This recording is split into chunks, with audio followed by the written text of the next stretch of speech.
Bonjour, c'est Philippe Giraud. Je vous retrouve aujourd'hui pour un tuto qui va parler d'Ajax et plus particulièrement d'Ajax à l'intérieur d'une architecture MVC. Parce que souvent, j'entends des questions à ce sujet pour savoir comment intégrer des traitements en Ajax au milieu de cette architecture MVC.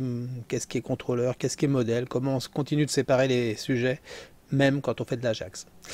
Alors évidemment, pour suivre ce tuto, il faut avoir un minimum de connaissances en Ajax, il faut savoir ce que c'est, il faut savoir comment ça marche, parce que ça va pas être l'objet de l'explication. Pour ceux qui voudraient démarrer, il faut commencer par lire un peu de théorie sur ce qu'est l'Ajax. Moi, je vais simplement rappeler ce terme d'asynchrone. Donc l'Ajax, ça sert à faire des requêtes asynchrones, c'est-à-dire qu'on va, depuis une page affichée dans un navigateur web, faire une requête vers le serveur, mais sans changer de page. En synchrone, on change de page à chaque fois. En asynchrone, on reste avec la même page affichée dans le navigateur et on envoie une requête transparente, invisible, au serveur qui lui renverra une réponse. On verra sous quelle forme. Et puis, quand le navigateur reçoit la réponse, il en fait quelque chose. Généralement, il l'affiche quelque part dans la page déjà présente. Voilà ce qu'on fait en Ajax. La question qui se pose quand on réfléchit à ça à l'intérieur du MVC, c'est est-ce que l'Ajax c'est du contrôleur, mais si le traitement va chercher des données, est-ce que c'est du modèle? Il faut afficher les choses, est-ce que c'est une vue? En fait, c'est un peu tout ça. Donc il va falloir, comme en architecture classique MVC, s'obliger à découper les choses d'une certaine façon. Moi, ce que je vais vous proposer, c'est de considérer que quand on demande quelque chose au serveur, on demande d'abord un contrôleur, donc ça ne va pas changer. La seule différence, c'est que la demande va venir depuis un moteur de requête Ajax, mais ça va toujours être une URL avec des paramètres. Donc on va appeler un contrôleur. Et ce contrôleur, s'il a besoin d'aller chercher des données dans la base, il va faire appel à un modèle. Et enfin, une fois qu'on a les données, il va falloir faire un choix. Et là, il y a deux choix possibles.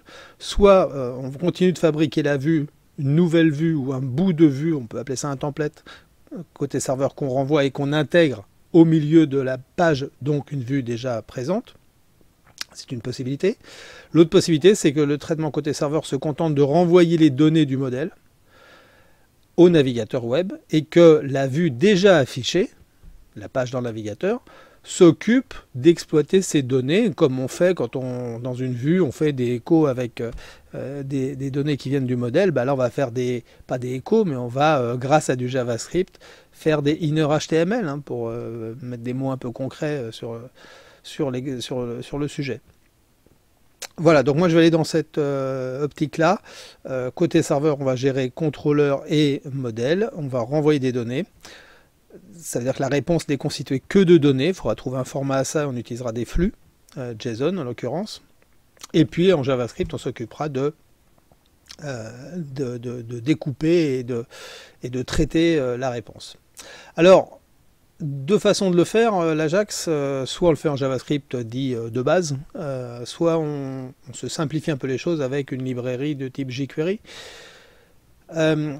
Le seul avantage, hormis la syntaxe que certains préfèrent, c'est de gommer certains problèmes de compatibilité entre les navigateurs web.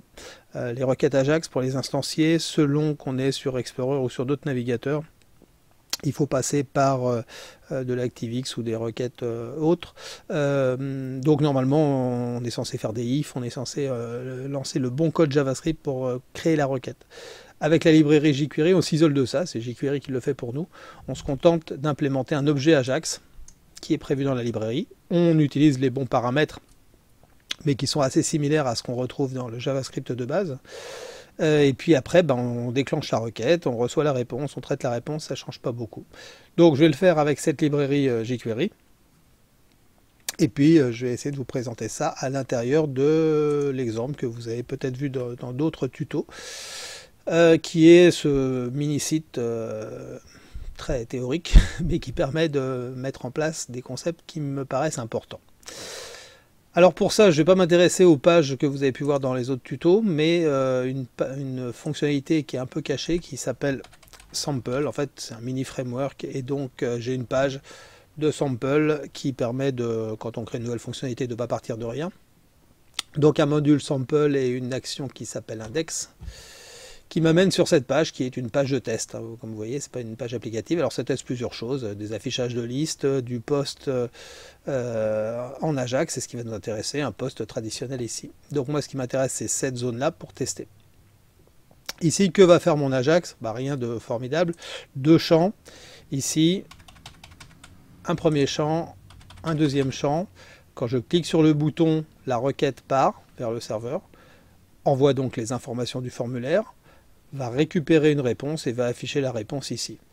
Donc, quelques messages d'alerte que je vais vous faire voir dans le code après pour dire, voilà, c'est quand je vais cliquer sur OK que la requête va vraiment partir.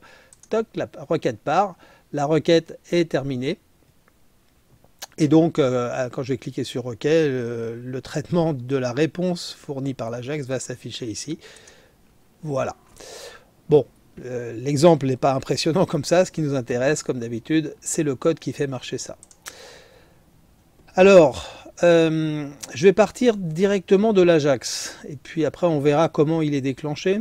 Donc moi, l'Ajax, il est dans la partie frontale de mon site, le dossier 3W, donc la partie publique.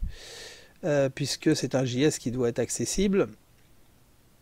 Ici, il s'appelle sampleajax.js. C'est une fonction qui va se déclencher quand on va faire un submit sur un formulaire. Alors pour ça, il faut que on peut jeter un œil à la vue. Donc la vue dans les views, dans le module sample, la vue index. Pardon, je vais pas double-cliquer, voilà, comme ça j'ai les deux.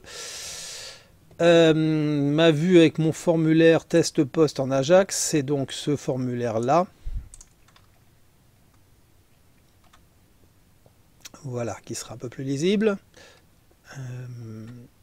Ici, j'ai donc un formulaire qui s'appelle Form Ajax en nom et en ID. Et puis dedans, il y a des champs, deux champs de texte et un text area. Voilà, et c'est tout. C'est tout ce qu'il y a là-dedans. Et puis, il y a évidemment, pour raccrocher le JavaScript, ici, une balise de script qui va chercher ce JavaScript externalisé dans le dossier Ajax, sampleajax.js. Et c'est donc le fichier que je vous faisais voir. On est dans du jQuery. La fonction ready sur le document. Donc, une fois que toute la page est chargée, alors ça va créer ce code-là dans une fonction anonyme. Ici, vous verrez une fonction, process sample, et je vous en parlerai plus tard. Et ici, la programmation d'un événement, l'événement submit du formulaire Form Ajax. C'est une fonction anonyme qui récupère l'événement, en l'occurrence, même s'il ne va pas m'intéresser pour la suite. Et ici, vous voyez donc un premier message d'alerte qui est là pour la démo, hein, bien évidemment. Dans la réalité, on ne va pas couper notre traitement par une alerte. Sauf à mettre une confirmation éventuellement, un confirm, mais pas un alerte. Bon, c'est juste moi pour arrêter le mécanisme. Un prevent défaut qui fait pas mal de choses, mais qui va entre autres empêcher le comportement par défaut d'un submit, qui est d'envoyer les requêtes à une URL, à l'action du formulaire. Donc en faisant prevent default, on empêche le comportement par défaut du formulaire de se faire. Ensuite, ce qui m'intéresse, voilà, c'est ça. Ici, on crée l'objet Ajax, donc $.ajax, et on va avoir toute une série de paramètres. Alors, j'en ai mis beaucoup parce que c'est un exemple. On n'a pas forcément besoin de tout ça. On a besoin d'une URL. Donc ça, c'est l'URL côté serveur que l'on cherche à déclencher. Je vais y revenir pour vous l'expliquer. Ensuite, moi, ce que je veux faire, c'est envoyer les données d'un formulaire. Je vais donc faire un post. Ici, j'ai précisé un paramètre qui s'appelle timeout, qui permet de préciser la durée maximum d'exécution de ce traitement. Si le traitement prend plus de temps que ça, ça générera une erreur. J'ai mis 3000 millisecondes, on est en JavaScript. Ensuite, les données que l'on veut envoyer, on va faire une sérialisation de notre formulaire. Alors ici, je suis dans le formulaire, hein, je suis dans l'événement submit de cet élément-là qui est un formulaire. Donc le this ici représente le formulaire. Je fais un serialize du formulaire. Ça veut dire le système il prend les contenus des différents champs du formulaire et il les fait rentrer dans un espèce de buffer sérialisé, c'est-à-dire les informations les unes derrière les autres pour ne faire plus qu'une seule information, les datas. Et encodé de la façon qui va bien pour que ça puisse partir dans la requête qui est précisée ici. Ensuite, on va préciser que l'on veut utiliser le format JSON comme flux. Donc là, quand on a fait ça, on a programmé les paramètres de notre requête. Ensuite, on a ces notions qu'on peut appeler des événements qui vont se déclencher que quand les conditions vont être remplies. Donc au moment du buffer send, c'est-à-dire juste avant que ça ne parte. Ensuite, soit la requête va bien se passer, donc elle va terminer correctement, soit elle va terminer mais mal, et on va avoir des erreurs. On aura ici un événement de complete, c'est-à-dire une fois que tout est complètement fini, une fois qu'on aura traité la réponse, ça va être ça la différence par rapport à success. Et puis enfin, on va pouvoir traiter aussi des status codes, donc qui représentent le code rendu par le serveur. Et là, vous retrouvez comme exemple, pour que ça soit facile à comprendre, le cas du 404 qui dit que on a demandé une URL ici qui n'existe pas sur le serveur. Voilà, si on utilise tout ça, on a une requête qui est assez complète. Alors vous voyez beaucoup de console log pour qu'on ait quelque chose à voir à l'intérieur de la démonstration. Voilà, enfin, vous remarquerez que l'URL qui est demandé, c'est un truc qui s'appelle indexajax.php, et puis vous voyez dans l'URL module égal et action égale.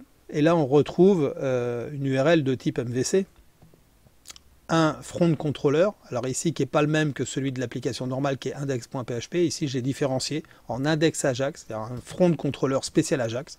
Toutes les requêtes Ajax passeront par ce front controller. Et puis pareil, un aiguillage, qu'est-ce que je veux déclencher comme module, qu'est-ce que je veux déclencher comme action. Ça veut donc dire que ici, vous voyez, à la racine de mon site, j'ai le contrôleur frontal index.php pour tout ce qui est traitement synchrone, et index Ajax pour tout ce qui est asynchrone. Alors pour ceux qui ont regardé les autres tutos sur le MVC, vous retrouverez des points communs dans ce fichier index.